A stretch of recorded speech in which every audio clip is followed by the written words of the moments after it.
Hello, everyone. Welcome back to the Teknopathetic podcast. I'm your host, Angelo. And I am Dan J, the new host. Quick is locked in my basement. Don't tell anybody though. It's a secret.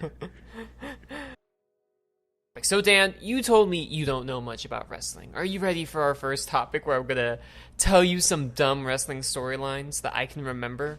I am really ready, and I hope it fits into what I do know about wrestling, which is from Scooby-Doo. Okay, so you know Vince McMahon, right? The owner of the WWE. Yes. There was a wrestling storyline where he ended up going up against Shawn Michaels, who was having an angle where Shawn Michaels was supposed to be more Christian, right? And Vince was meant to be I think the atheist or something. I can't remember. Anyways, eventually there's a tag team match. I think Vince brings Rob Van Dam or something like that. Shawn Michaels brings God himself. And God, I'm not even kidding you, this actually happened on a real television show that was aired to many people. God was represented as a beam of light that just strolled down the stage, and that was it. You know what? Checkmate, atheists. Holy shit! God is real, we proved it! Science is no more. Science is no more. Oh, God. Yeah, that was a really whack one, but it's almost got nothing on this next one here. Alright, so get ready. I think Rey Mysterio has a kid, right? And Eddie is like, no, wait, I'm actually the illegitimate father of that child. And they're trying to fight for custody rights to the kid. And how else would you do it but a wrestling match? Like a man. Dude, what the fuck? I'm not even kidding, though. It's a wrestling match where the custody papers were put in a briefcase and hung from above the ring. Like a ladder match? Yeah, it was a ladder match. Alright, you ready for our next topic here? I'm ready. You have to commit a crime that you'll need to keep committing until you make $1 million. What crime do you commit? My big one would probably just be doing white-collar crime, actually. I don't think I need to tell you why, right? Why? Well, because if you get caught, you're not screwed for life. On that note, doing political crimes would be pretty fun too. Mm-hmm. Like taking over a small nation. Wait. I could see myself doing that. Holy shit. What? Wait, that's way different than what I was thinking. Alright, well, that's just, your opinion, man. But you could see how that would be fun, taking over a small nation. That's something, you hear as, an over-the-top supervillain idea for a crime they want to commit. Not a crime you want to commit until you make $1 million. But if you did take over a small nation, you'd probably get $1 million pretty quickly. You would. You'd also be the target for fucking everyone. But I'm too cool for people to want to target me. Okay, fair enough. They just see me in charge of the nation and be like, "Oh no, that guy's pretty cool. I'm not gonna assassinate him." Going on to our next topic here. What was something creative you tried to make in the past that, looking back, just wasn't a good idea? Literally everything I've ever done. I remember for a good few years I had a card game that I was making. Ooh. Like a Yu-Gi-Oh-esque card game, because of course. The mechanics, though, were just fucking garbage. I actually at one point planned on making a dating sim that would have featured me, Quick, I believe Vito, and players, right? I remember you telling me about this, yeah.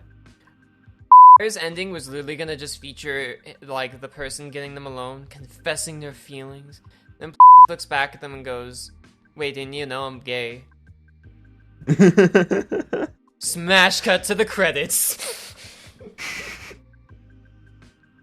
We ready to come to our next topic here? I am ready. My body feels ready. It's pulsating with the energy of the next topic. Game that you want brought to PC right now. A game I would want brought to PC. Yeah. Probably just like one of the Legend of Zelda games, just because I am too fucking lazy to get my DS every time I want to play through it. Also, that Bakugan game for the Wii on Steam. Make it happen, please. One day. I'll suck your cock if you make it happen, whoever could make that happen. Okay, here's the thing. My choice for a game I want brought to PC right now is a game that's been announced on the Steam store forever. And it is, from what when I asked the developers on Twitter about this, they did say it is indeed still in development.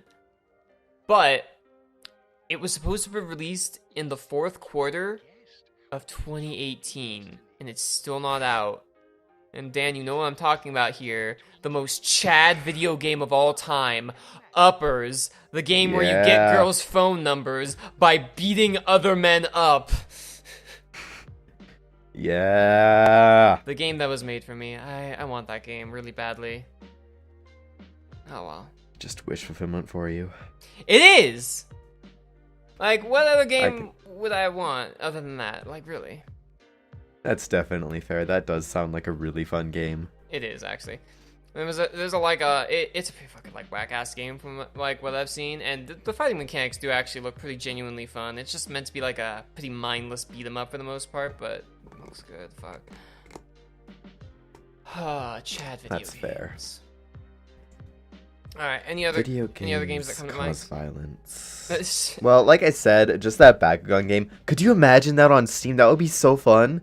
I would play it. I will fund and funnel money into a modding community that will allow us to play it online together so we can Bakugan brawl together. Let's say you are allowed to take on the body type, you know, the build, like the muscles, all that, from a character from a video game, movie, or anything. What character's body do you want the most to be yours? Shaggy from Scooby-Doo.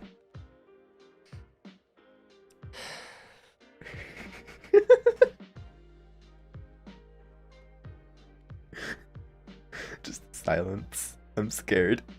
I'm not gonna be rude here, but can you please give us a picture so we can put something up for the audience? Of course I can give you a picture. I will give you the best picture I have. Let me find it. Alright. Doofenshmirtz hentai. There we go. Just for you, buddy.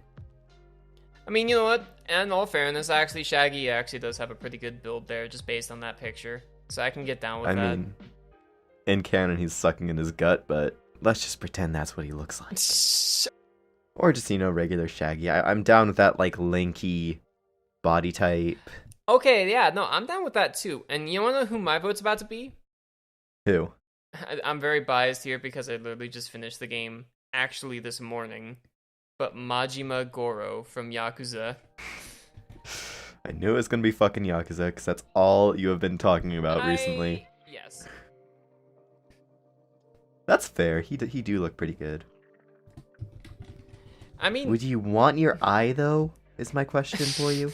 Not what we're talking about. We're talking about bodies, not eyes. Alright. Eyes are part of the body. Shut Trust me, up, I'm Dan! a biologist. Ah! But no, when You can really trust me there. I'm a scientist. I know these things. Eyes are part of the body. I said it right here. It's fact.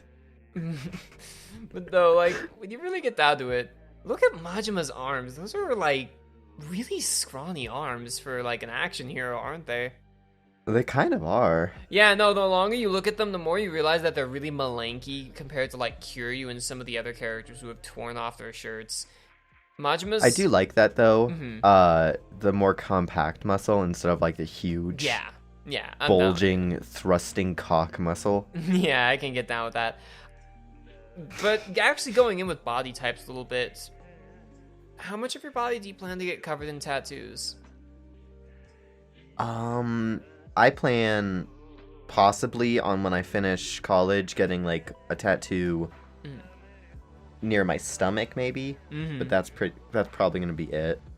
Like the design that I have on my shirt right now in this podcast, right? You see that? You see my shirt? Yeah. Just gonna, my shirt right here. Can we get a zoom in on that, please? Very, very slow zoom in. Yeah, as we're talking. Our sprites were still in front of it too. But yeah, just like that design, probably like right off centered to my chest. Mm-hmm. Or stomach, not chest. Yeah, no, I feel it. I like that. I have a few things in mind. I plan on mostly getting all of my torso, like, covered in tattoos if I can ever get all the money together for it.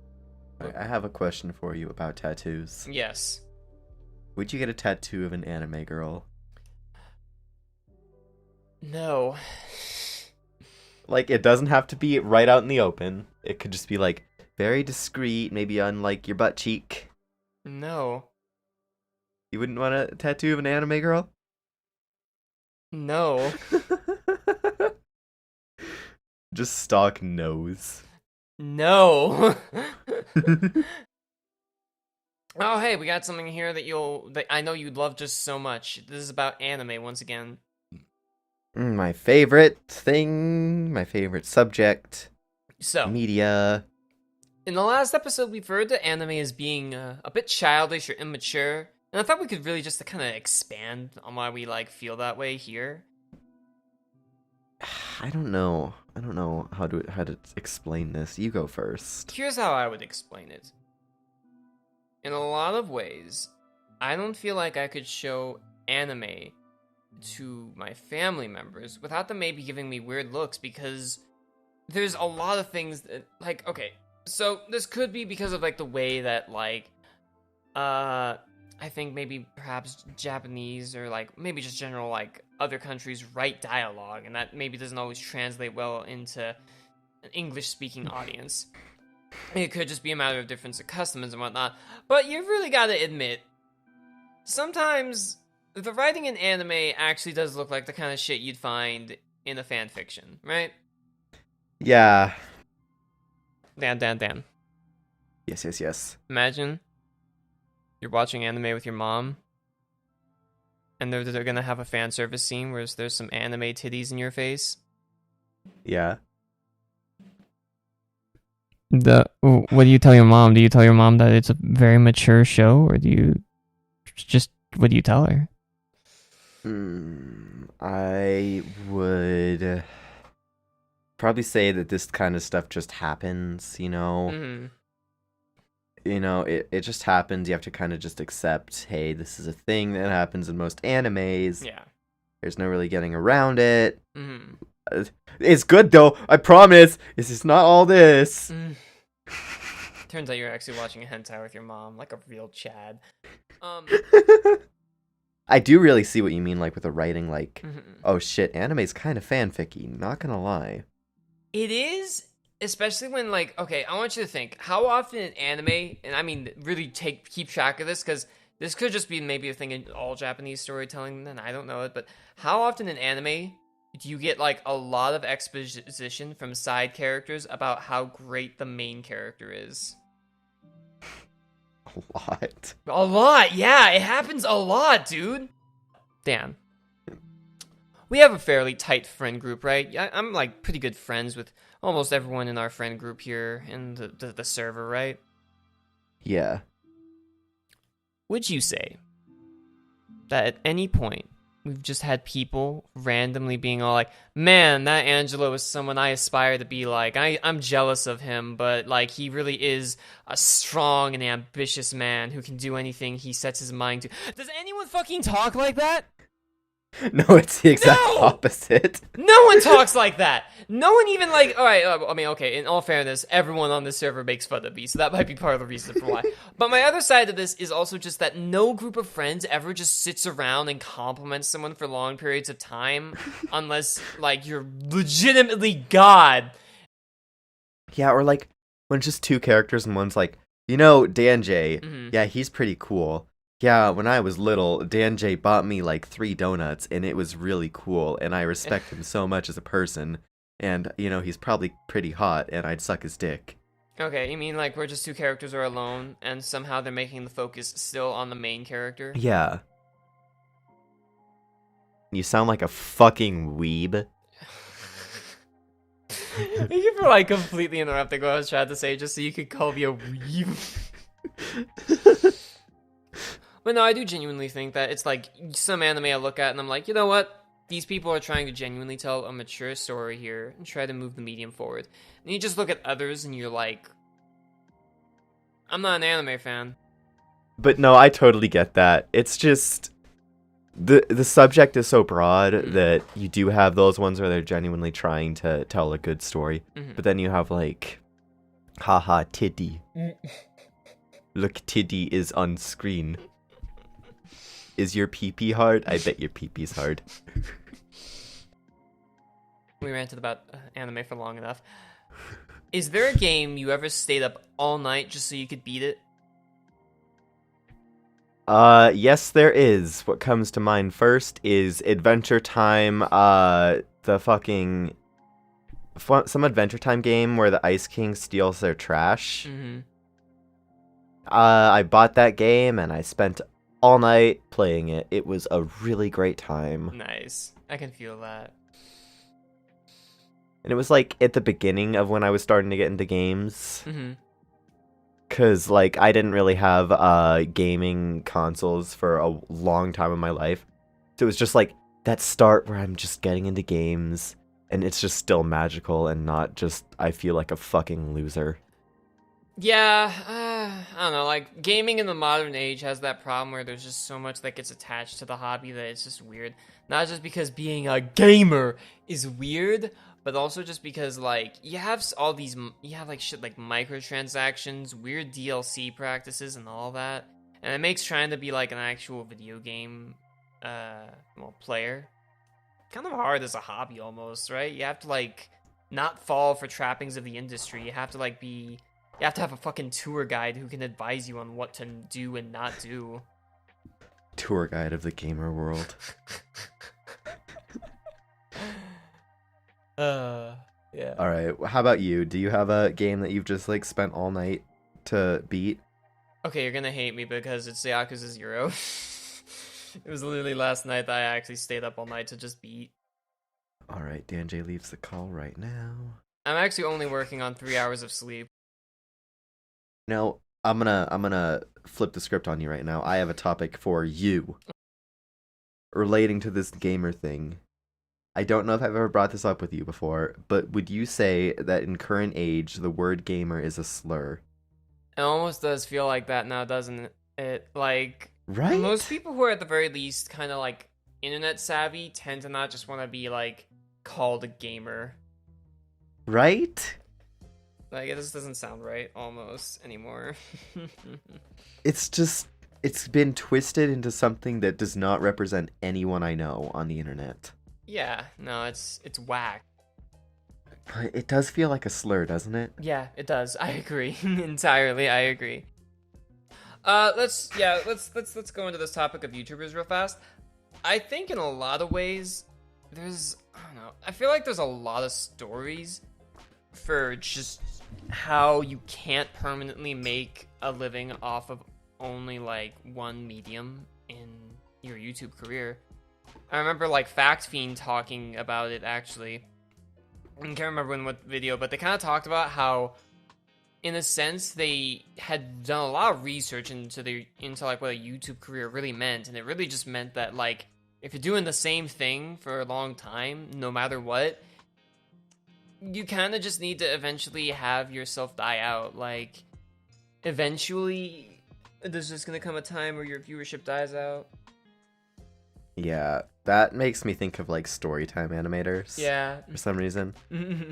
Just like, you just have to accept that at one point someone will come and replace you. Oh, yeah. I remember also how Emperor Lemon kind of also made a pretty good video, like, explaining it, and he's basically said that yeah, that's true.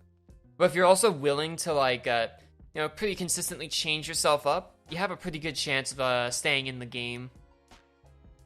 But then you, like, run into the thing where your audience might not follow you. Oh, yeah, no, that's just it. that's the exact reason why eventually, like, you can't keep doing the same content, because a lot of your audience is gonna just straight up disappear. They're gonna get bored. It's sad. Unless you're like a fucking... You know, would you say Ninja is still in the pop culture? Definitely. Dude, he's like an actual celebrity by this point, so definitely. I have not seen anything ninja related in quite a while. That's because he's fucking boring and does the same thing all the time, but a lot of his audience is meant to be younger kids. I want you to remember, Ninja has book deals. He has a comic book for himself.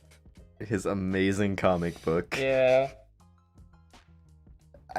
I guess the best way to be a YouTuber would actually just be like that, just pandering to a demographic where you know there will always be like a constant stream of people. Yeah, of little kids. Yeah, pretty much just little kids, and just that never ends. The moment I feel like things are getting kind of stale with the podcast, I'll do my best to like change up the podcast, and I'll keep it going just to, like have something nice to, just sort of have on the back burner pretty much. But I'd also be adding in videos that are meant to be analysis type videos about things that I just like. Just talk about Turn it into a hentai review channel. Probably. More than likely, I'll just do whatever I want. And if I have a big enough audience that likes me, it'll work out. That's the one thing that's going to be hard for you, though. What, actually getting an audience? I mean, I was more on the people liking you aspect. Alright, okay, so you're just taking a shit on my head. I understand. Okay, we're coming to the end of the podcast here, folks. Dan, how do you feel? How do you feel by the end of the night here?